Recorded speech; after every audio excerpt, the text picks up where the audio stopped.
we've been looking at where that money went. First of all, the Petro-Saudi deal, 700 million went out of the first billion raised into the bank account of a gentleman named Joe Lowe. We are here today with the Editor-in-Chief of Sarawak Report, Clare Rewcastle Brown. Good morning, Clare. Good morning. How are you today? Well, we got off to an early start with interviews and with you, so it's been fun. So Clare, let's backtrack a little bit about Sarawak Report. You were known as the lady who sort of exposed 1MDB. Was it always meant to be a whistleblower site? Whistleblower is not, how I thought about myself, or what I was doing. I mean, I'm a journalist, have been for many years. A whistleblower is really someone who's worked in an organisation and then, decides to spill the beans because of what they know. And I guess people have sort of kind of compared Sarawak Report to a kind of WikiLeaks site, which is the whistleblower. And I don't feel like that, no. I mean, I'm not there just to upload anything. Regardless, I'm there to report things that I think are in the public interest that matter, and also to filter it through. But I'm not just there to just dump stuff. I'm targeted. I'm focused on issues that I think matter. And what was the initial reason behind you started doing that? Well, it was the tragic situation in Sarawak and Sabah. I felt that there had just been, no thought given beyond the accumulation of wealth to what was being done to the Borneo rainforest and to the people who were trying to still live there, whose lands these were.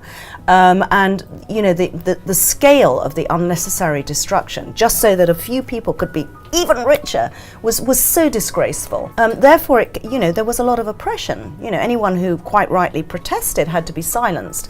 So that, East Malaysia had become very oppressive place, as well as a place where, there was all sorts of things that needed to be challenged going on.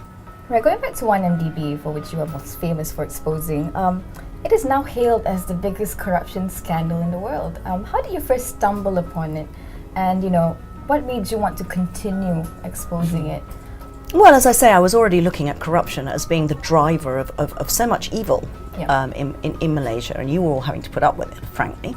I didn't stumble on 1MDB, I don't think. I focused on it. I think a lot of people were aware that this was a particularly suspicious, initiative by the previous Prime Minister's government.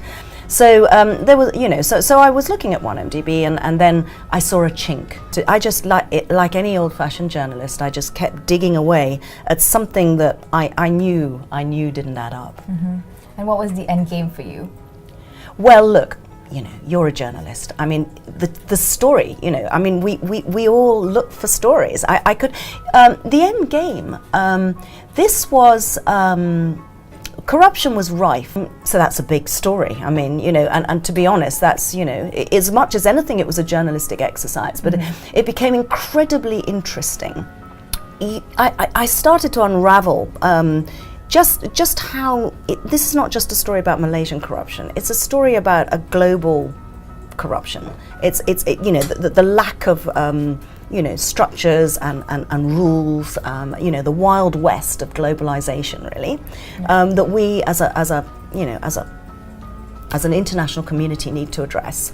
And so it became an incredibly interesting test case, not just for Malaysia, but for the global financial community and people everywhere, to understand how vulnerable communities are being exploited, and banks, big law companies, the whole financial system is participating in that knowingly.